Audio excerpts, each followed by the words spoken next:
자, 우리는 지금 팔과 다윗의 길로 안 가고 여로보암의 길, 아합의 길로 가는 왕들아 부분 우리가 공부하고 있습니다. 다윗 이후의 모든 왕들은 다윗의 길로 가야 했습니다. 그런데 오늘 성경은 다윗의 길로 가지 않는다 이렇게 말하는 것을 우리가 볼 수 있습니다. 자, 우리가 그 솔로몬에 대해서 지금 공부하고 있는데요. 지난주에 솔로몬이 태평시대를 열어서 그래서 단에서부터 브엘세바까지 모든 백성이 포도나무 아래서 평안히 살았다 이렇게 말씀하고 있습니다. 솔로몬이 왕궁과 성전을 건축하고 또 성전을 건축해서 봉헌식을 하면서 창조주이시며 생사화복을 주관하시는 하나님께 이스라엘 백성이 이 성전을 향하여 기도할 때에 응답해 달라고 기도하는 솔로몬의 모습을 우리가 보았습니다. 그리고 하나님은 응답하시겠다고 하시면서도 솔로몬에게 다윗의 길로 가라고 말씀하십니다. 그런데 솔로몬은 아버지 다윗의 길로 가다가 이방신에게로 돌아서게 되는 것입니다. 우리가 볼게요. 지금 이야기가 뭐냐 하면은 지금 8가에서 첫 번째 덩어리가 오늘 지금 우리가 솔로몬 이야기와 남북이 갈라지는 이야기입니다. 우리가 이 주제를 가지고 지금 첫 번째 덩어리를 지난주 했고 또 이번 주에 지금 하게 됩니다. 자, 이번 주는 그 대신에 이제 그 솔로몬이 그 배교하는 그래서 솔로몬의 배교에 대해서 우리가 살펴보기로 했습니다. 배교라는 것은 뭐냐 하면 다윗의 길로 가다가 즉 하나님을 잘 섬기다가 이방 종교로 배교하는 것들을 우리가 보게 됩니다. 그래서 솔로몬은 혼합 종교, 즉 하나님도 섬기고 이방신도 섬기는 혼합 종교의 양상을 띠는 것을 우리가 보게 됩니다. 자, 이렇게 이제 그 솔로몬이 성전을 건축하고 또 하나님께 기도하면서 응답해 달라고 그렇게 얘기한 그때에 마침 그 서바 여왕, 즉 에티오피아에 사는 여왕이 엄청난 보물을 가지고 솔로몬을 찾아오게 됩니다. 근데 성경에는 시험하려고 찾아왔다 그렇게 말했습니다. 많은 수행자와 향품과 심이 많은 금과 보석을 낙타에 싣고 옵니다. 와서 많은 질문하는데 솔로몬이 그 질문에 아주 명쾌하게 대답을 하게 됩니다. 그리고 그 솔로몬의 대답 잘함과 그 다음에 그 지혜와 또 건축한 왕궁과 성전을 보고 이 왕이 아주 그냥 그 감탄을 합니다. 감탄을 하게 됩니다. 자기가 들은 소문은 절반도 안 된다는 겁니다. 그러니까 그만큼 소문을 들었을 때 설마 그러겠나 했는데 사실 그 소문보다도 엄청난 더 큰 지혜와 그 다음에 왕궁과 성전의 건축과 또 이런 것들을 보게 되면서 굉장히 놀라게 됩니다. 자, 그렇게 해서 이제 이렇게 찾아왔는데 이것이 이제 이 칭찬을 듣고 학자들은 솔로몬이 이후에 많이 교만해진 게 아닌가 하는 생각을 하기도 합니다. 그러나 성경에서는 그런 가운데 예수님께서 마태복음에 보니까 이렇게 말씀합니다. 심판 때에 남방 여왕이 일어나서 이 세대 사람을 정죄하리니 이는 그가 솔로몬의 지혜로운 말을 들으려고 땅 끝에서 왔음이오니와 솔로몬보다 더 큰 이가 여기 있느니라 이렇게 말합니다. 무슨 얘기냐 하면 심판 때에 사람들이 하나님의 말씀을 찾아야 하는데 하나님의 말씀을 찾지 않는 겁니다. 그러니까 말씀에 목말라 있고 말씀을 잘 알고 말씀 속에서 지혜를 구하려고 해야 하는데 즉 하나님을 찾아와야 하는데 찾지 않는다는 것입니다. 그래서 심판 때 뭐라 그러느냐 하면은 남방이왕 바로 이 얘기를 하고 있습니다. 솔로몬을 찾아온 서바 이왕 얘기를 하고 있습니다.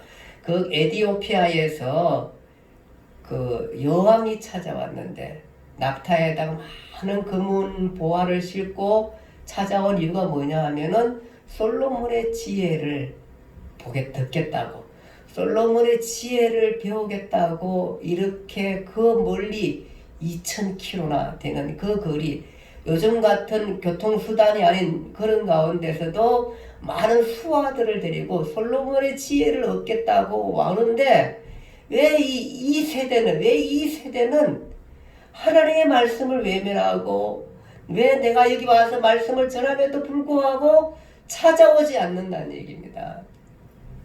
그러면서 이 여왕이 일어나가지고 이 세대 사람을 정죄한다는 거예요. 나는 지금 2000km 걸리는 그 먼 거리를 이렇게 솔로몬의 지혜를 찾으려고 왔는데, 하물며 솔로몬보다 훨씬 큰 지혜를 하나님이 가지고 계신데 그 지혜를 찾으러 오지 않느냐, 이렇게 하면서 이 여인이 책망할 것이라 그 얘기를 하게 되는 것입니다. 솔로몬보다 더 크니, 즉 하나님의 아들 예수 그리스도가 오셨는데 사람들은 그의 지혜를 찾고자 아니했던 것에 대한 비유의 말씀을 이 서바 여왕이 찾아온 것에 대해서 말씀하면서 마태복음에 예수님께서 말씀하시게 되는 것입니다. 자, 그리고 난 다음에 이제 솔로몬은 솔로몬이 정략 결혼을 많이 하게 됩니다. 그래가지고 통혼을 하게 되는데, 모압, 암몬, 에돔, 시돈, 헷 여인과 통합하게 되고, 그렇게 되다 보니까 후궁이 700명, 첩이 300명, 통합 1000명의 그 여인들을 거느리게 되는 것입니다. 이 여인들이 그 시돈의 여신 아스다롯과 암몬 사람의 밀곰, 몰록, 모압의 그모스, 이런 당시에 그 많은 이방 신들을 함께 가지고 들어와서 이 여인들이 왕의 마음을 돌아서겠다, 그렇게 성경은 기록하고 있습니다. 물론 통혼의 목적은 나라를 굳건히 하겠다는 매우 인간적인 생각인 것입니다. 그러니까 이 나라 저 나라가 관계하고 그 여인들을 부인으로 오게 되면 그 나라가 쳐들어오지 못하니까 국방이 굉장히 튼튼하고 그렇게 하겠다고 생각을 하고 통혼을 했는데, 오히려 이 여인들로 하여금 마음이 갈라지게 하고 다른 신을 섬기게 하고 여호와 하나님을 떠나게 하는 그런 그 잘못된 큰 범죄를 범하게 되고, 오직 다윗의 길로 하나님을 섬겨야 한다는 그 길에서 떠나 이방신을 섬기게 되는 것입니다. 그래서 하나님께서는 그의 나라를 빼앗아서 다른 사람에게 주겠다. 그러나 다윗을 생각해서 한 지파만 남겨두겠다. 내 세대는 아니고 그리고 내 아들의 세대에 그리하겠다, 이렇게 말합니다. 그래서 이 나라가 갈라지게 되는, 나라가 나누어지게 되는 거기에 원인 역할을 하는 사람이 누구냐 하면 바로 이 솔로몬입니다. 솔로몬이 바로 그 이방 여인들을 데려옴으로 말미암아 하나님을 떠났기 때문입니다. 그리고 세 번째는 민심이 떠났습니다. 과도한 건축과 그에 따른 과도한 세금이 문제였습니다. 왕궁 건축, 14년 동안 왕궁을 건축하고 성전을 7년 동안 건축, 아마도 20년입니다. 뿐만 아니라 여러 성을 건축하면서 거기에 따른 과도한 건축으로 인한 세금과 노동력, 이런 것들로 인하여서 사람들의 생활이 피폐해졌습니다. 그냥 엄청난 건축을 했고 엄청난 그 많은 일을 했지만, 사실은 이 모든 일을 하는 데에서 동원된 그 많은 사람들의 노동력, 그 다음에 그 위에 이제 돈이 쪼달리니까 그 사람들에게 또 세금을 물리게 됨으로 말미암아 사람들은 이중적으로 고통을 겪을 수밖에 없습니다. 솔로몬이 재정이 부족하니까 그 갈릴리 20개 마을을 두로와 히람에게 넘겨주게 됩니다. 그러니까 그때 당시 건축에 아주 많은 역할을 했었는데 그 사람들한테 그 건축한 일에 대한 대가를 줘야 되는데 대가가 없으니까 아예 그냥 그 20개 달리 20개 마을을 히람에게 넘겨주게 됩니다. 사실 이스라엘 땅이 어느 땅입니까? 하나님께서 만들어 주신 땅입니다. 사실은 잘 지키고 가꾸어야 할 땅을 솔로몬은 이것을 이방 사람에게 넘겨주게 되는 것입니다. 다행히도 이 히람이 그 땅을 그렇게 쓸모없는 땅이라고 생각하고 또 뭐 그런 땅이니까 그것을 좋아하지 않아서 그거 안 받겠다 이 바람에 그 이 땅을 가불 땅이라, 가불이란 말은 앞으로 받을 임금 땅의 일부 또는 전부를 미리 앞당겨 받는 거잖아요. 그래서 주면서 이것은 가불 땅이라 그러면서 그렇게 하면서 받지 않았습니다. 그래서 다시 이것은 그 솔로몬이 가져와가지고 거기에 성을 건축하고 이스라엘 자손이 살게 하긴 했습니다. 그리고 이런 일로 말미암아 나중에 이제 여로보암과 북이스라엘 사람들은 솔로몬이 죽은 후에 로보암에게, 솔로몬의 아들 로보암이 나와서 왕의 아버지 솔로몬이 우리에게 멍에를 무겁게 하였는데 우리가 멍에를 좀 가볍게만 해주면은, 그러니까 얼마나 솔로몬이 백성들의 멍에를 무겁게 했을까요? 건축하느라고. 그러니까 자기의 그 열심 좋고 뭐 엄청난 위대한 업적을 남기는 좋았는데 그러면 뭐합니까? 백성들이 힘든데. 누구를 위한 겁니까? 백성들이 힘든데. 그래서 이 사람들이 나와가지고 당신의 아버지가, 그러니까 솔로몬이 이렇게 우리의 무게를 무겁게 했으니까 당신이 가볍게 해주면 우리가 당신과 뜻을 따라서 우리가 당신의 뜻에 복종하면 당신이 백성이 되겠다고 이렇게 그 여로보암이 와서 핥는 걸 보면은 정말 백성들이 얼마나 많이 지쳐있고 힘들었는지 이런 것들을 우리가 생각하게 됩니다.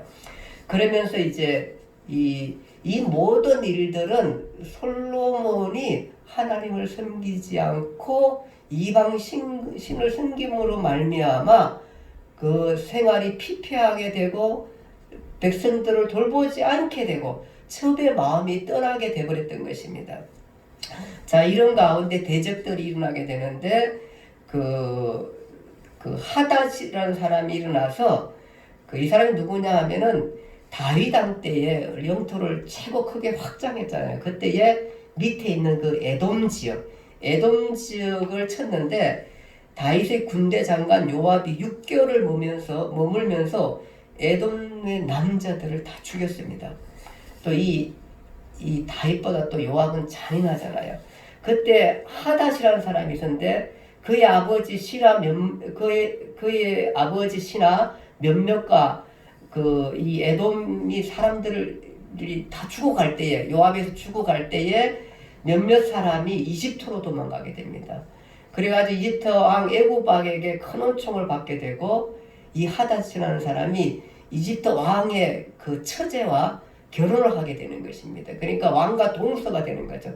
처제와 결혼하게 되었고 또 아이를 낳았는데 그 아이가 왕궁에서 자라게 됩니다. 그런데 다윗이 죽고 그 다음에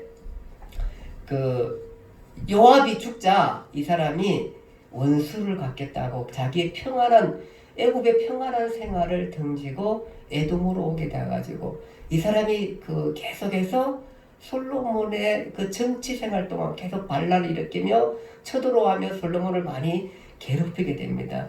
그 성경에 보니까 솔로몬이 일평생 하닷이 끼친 환란이라 이렇게 말하고 있습니다.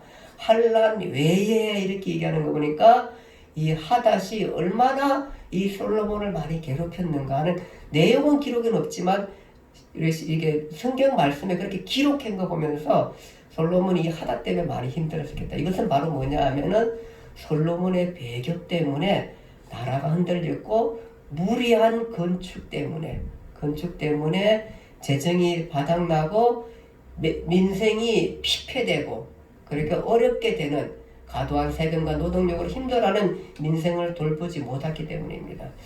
그리고 또 러손이라는 사람이 일어나서 이게 남쪽에는 지금 하닷이라고 북쪽에는 러손 즉 시리아 사람이 일어나가지고 이 사람은 어떤 사람이냐면은 이 사람이 원래 그 소바 왕에서 도망가 살았는데 다윗이 소바 사람을 죽일 때 러손이 무리를 모아가지고 그 개수가 되어서 다윗을 대적하다가 안 되니까 다메섹 그 수리아로 도망을 갔습니다. 이 도망간 이 사람 능력이 있는 사람이죠. 다메섹의 왕이 되었습니다. 왕이 돼가지고 이 또 솔로몬을 그렇게 대적하게 됩니다. 이런 힘든 일들이 계속해서 일어나게 되는 것입니다. 이것이 바로 솔로몬이 하나님을 섬기지 않고 배교함으로 말미암아 겪게 되는 그런 고통이 되겠습니다. 그 다음에 우리가 잘 알듯이 이제 갈라지게 되는 원인이 되는 여로보암입니다. 여로보암. 건축에 시달린 백성들의 마음을 이 여로보암이 잘 읽어냅니다. 사람들이 얼마나 힘들게요. 그래가지고 솔로몬에게 반기를 듭니다. 여로보암 원래 솔로몬의 신하입니다. 솔로몬이 밀로란 그 성을 건축할 때에 이 사람이 성실하고 훌륭하고 똑똑하니까 어떻게 했냐면은 요셉 족속의 일을 감독하게 했습니다. 그런데 이 사람이 왕을 반역해서 애굽으로 도피하게 됩니다. 사실 용사였고 아주 훌륭한 사람이었는데 그렇게 됩니다. 그런데 어느 날 선자 아이야가 만나가지고 자기 옷을 찢으면서 그 옷을 12조각으로 내가지고 10조각을 이 여로보암에게 줍니다. 솔로몬의 부하에게 주면서 앞으로 네가 이 10개 지파를 다스리겠다는 것입니다. 그 이유는 뭐냐 하면은 솔로몬이 배교했기 때문입니다. 즉 하나님이 솔로몬에게 자꾸 이방신을 섬길 때 2번씩이나 경고했지만 솔로몬이 거기에 빠져서 헤어나지 못하니까 하나님께서 드디어 아이야를 보내가지고 또 네 나라를 빼앗겠다고 했을 때 그 빼앗는 퍼포먼스를 지금 하고 있는데 아이야 선지자가 나타나가지고 여로보암에게 너한테 10개의 지파를 주겠다 그렇게 말씀하게 되는 것입니다. 솔로몬이 그를 죽이려 하자 애국으로 도망가 솔로몬이 죽기까지 애국에서 그가 살게 됩니다. 나중에 이 사람이 올라와서 이제 아까 전에 말씀드렸던 르호보암에게 나아갑니다. 부하들을 데리고 가가지고 이 르호보암은 이름을 잘 세요. 르호보암은 솔로몬의 아들입니다. 왕위를 이어받을 아들입니다. 르호보암한테 나와가지고 우리가 당신의 아버지가 우리를 너무 백성들을 힘들게 했다.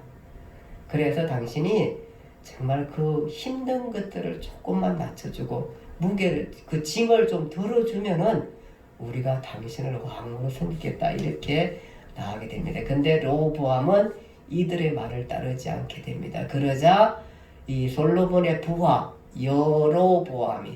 여로보암입니다. 여로보암이 이 북쪽 사람들을 끌고 가가지고 나라를 세우게 됩니다. 그것이 북이스라엘입니다. 그래서 북쪽은 10개 지파가 북이스라엘을 세우게 되고 남쪽은 유다를 비롯한 한 개 지파에서 이 지파가 유다를 세우게 돼요. 유다를 세운 사람은 르호보암, 즉 솔로몬의 아들이 되겠습니다. 그래서 나라는 이렇게 솔로몬의 부하와 솔로몬의 아들의 나라로 나누어지게 되는 것입니다. 자, 이렇게 솔로몬의 이렇게 나눠지게 되고 이렇게 솔로몬의 삶은 어떤 성격이냐면 솔로몬은 다윗의 길로 가다가 드디어 이방신에게로 배교하게 되고 즉 하나님도 섬기고 이방신도 섬기는 혼합 종교의 길을 가게 되는 것입니다. 이것은 하나님을 안 섬기는 것과 똑같습니다. 여호와의 종교는 하나님을 절대적으로 섬기는 것이 하나님을 섬기는 것입니다.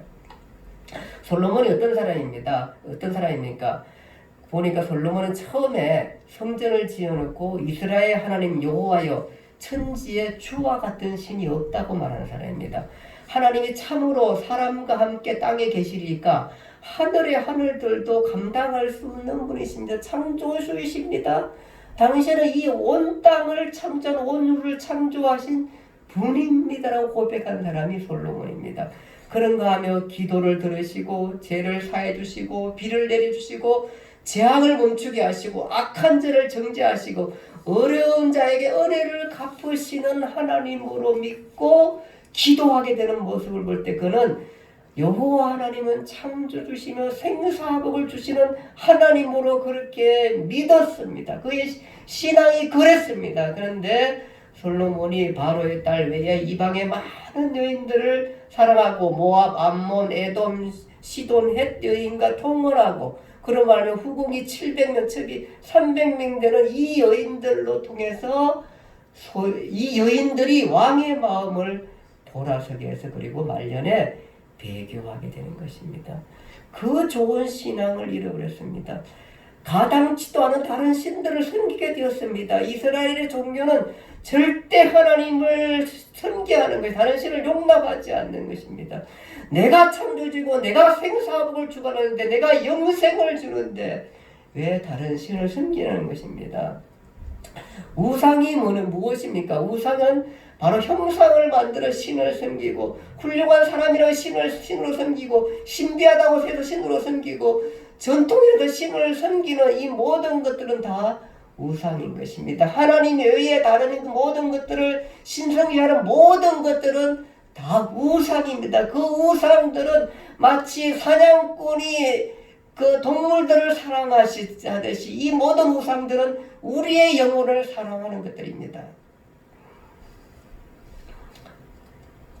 솔로몬이 이렇게 하나님을 떠나면서 대적들이 나게 되고 그 대적들이 평생을 괴롭히게 되고 나라가 두 조각 나게 되는 것들을 우리가 살펴보게 됩니다. 그래서 솔로몬은 정말로 다윗의 길로 가다가 이방 신에게로 배교하는 솔로몬의 삶을 우리가 보게 되는 것입니다. 사실 우리 사람들은 하나님을 어떻게 하면 더 신앙할 수 있을까 고민해야 되는데 이 사람들은 이 솔로몬은 하나님을 떠나버리고 말았던 것입니다. 하나님을 떠난다는 것은 인생에 있을 수 없는 일이고 있어서는 안 되는 일입니다. 그런데 우리는 코로나19 기간을 지나면서 많은 사람들이 교회를 안 나오고 하나님을 떠났습니다. 교회가 사회에 많은 실망을 안겨줬다는 것 때문입니다. 그리고 하나님이 잠잠하다는 것입니다. 그러나 이것은 정말 어리석음입니다. 물론 우리가 실망할 수 있습니다. 어떻게 교회가 전염병의 원상이 되어서 사회를 찌르고 있단 말인가?